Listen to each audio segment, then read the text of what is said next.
ओम शांति।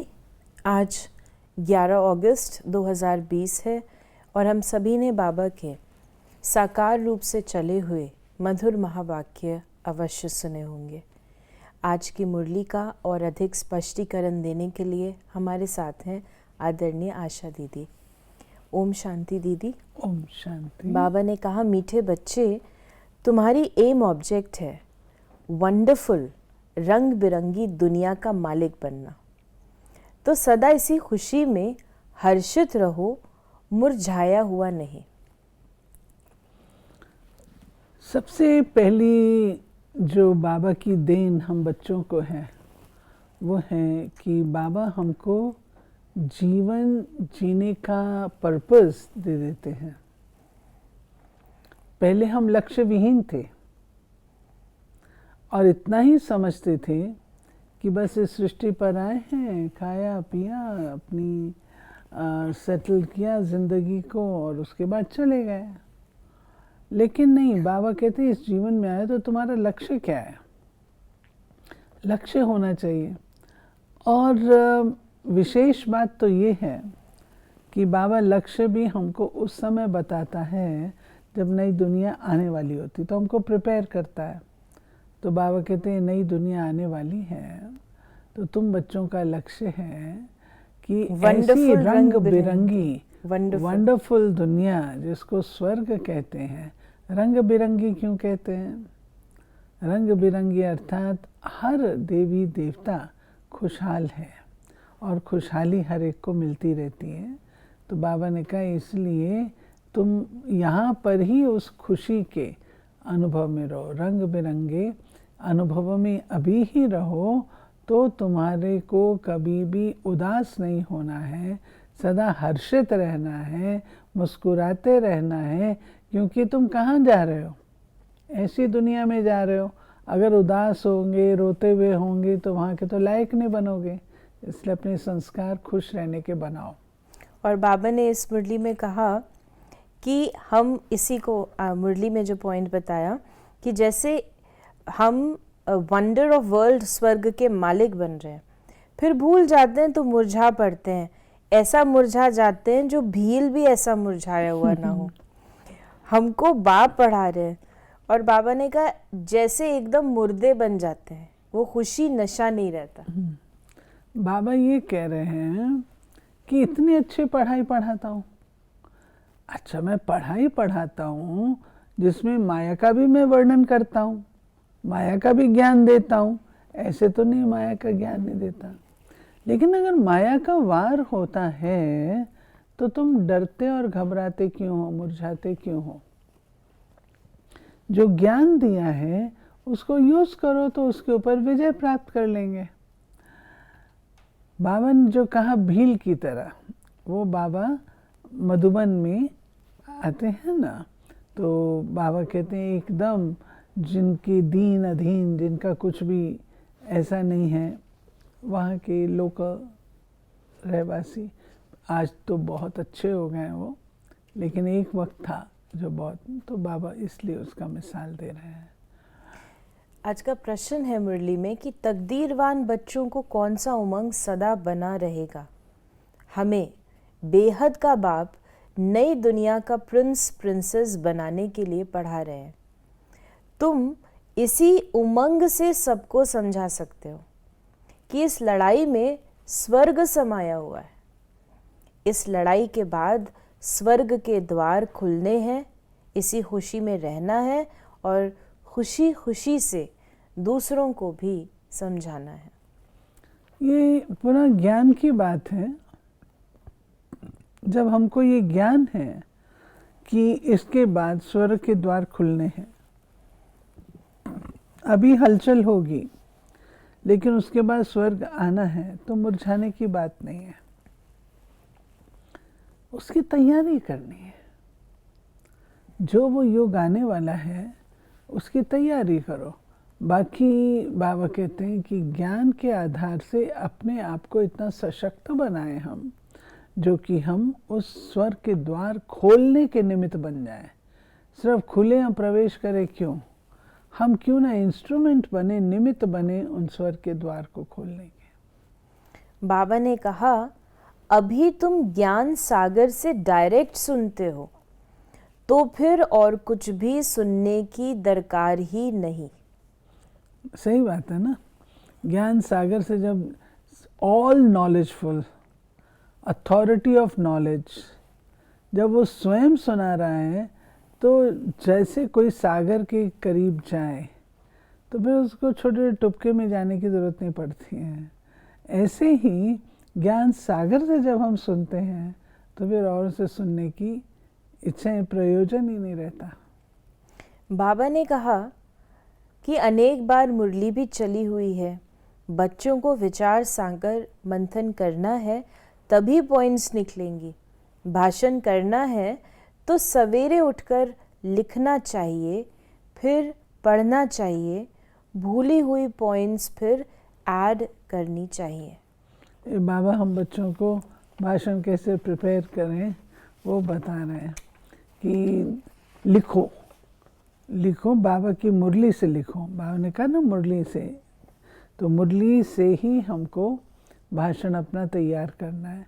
वो पॉइंट्स जो बाबा देते हैं, जब हम वो बातें डायरेक्टली बोलते हैं तो अनुभव ये कहता है कि व्यक्ति को फील होता है, वो रियलाइज़ करते हैं, रिकग्नाइज करते हैं कि ये बात जो है ये तो बहुत न्यारी बात बताई गई है। बाबा का भाव ये है भाषण बार बार लिखने में, मनन चिंतन करके भगवानों वाच तुमने औरों को सुनाना है। किस रूप से सुनाना है वो आपको भाषण तैयार करना है। जैसे कोई भोजन होता है उसको आप सॉफ्ट करके देते हैं, तो वो बात जो भगवान ने सुनाई है उसको आपने कैसे देना है वो प्रिपरेशन करो। फिर बाबा ने कहा, बाबा जानते हैं बहुत हैं जिनको याद करने का भी अकल नहीं है। याद की जब मेहनत करेंगे तभी वाणी जौहरदार होगी, अभी वो ताकत कहाँ, योग है नहीं। बाबा हमेशा योग के ऊपर ध्यान खिंचाते हैं, क्योंकि योग वो साधन है जिससे हमारे अंदर एनर्जी का फ्लो बना रहता है। शिव बाबा सोर्स ऑफ एनर्जी है, और जब हम उनसे अपने मन की तार जोड़ के रखते हैं तो शिव बाबा से वो एनर्जी हमको मिलती रहती है।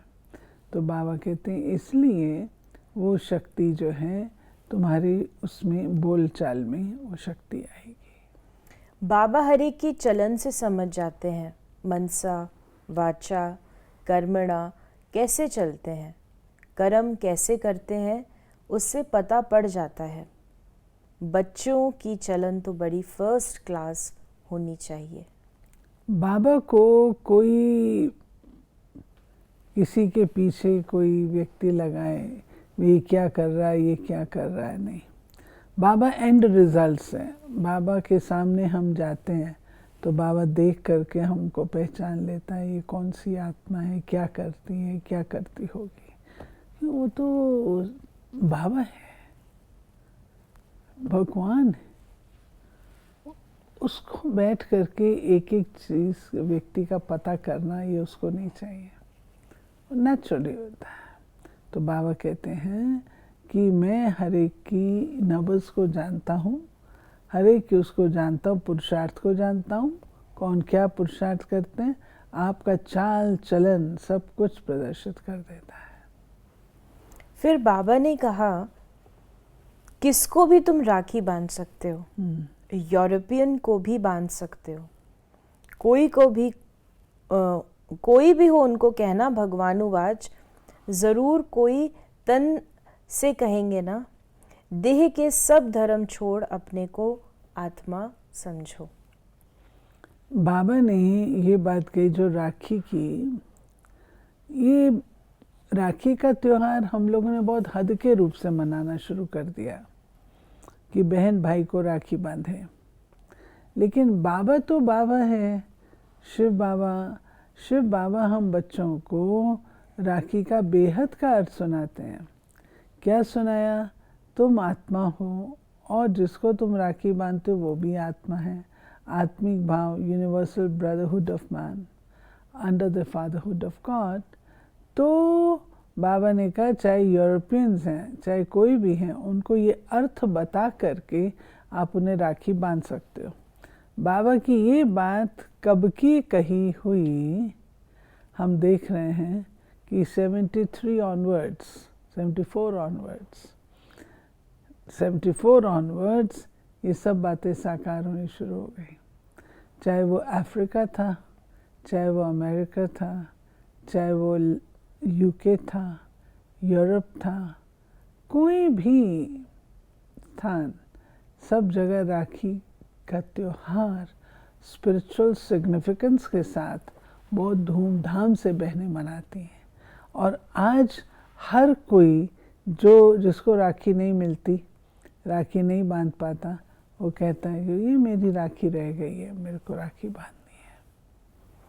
बाबा ने राखी के ऊपर आगे भी कहा है कि तुम जानते हो अभी हम ऊंचते ऊंच ब्राह्मण कुल के हैं, फिर राखी बंधन का अर्थ तुम कोई को भी समझा सकते हो।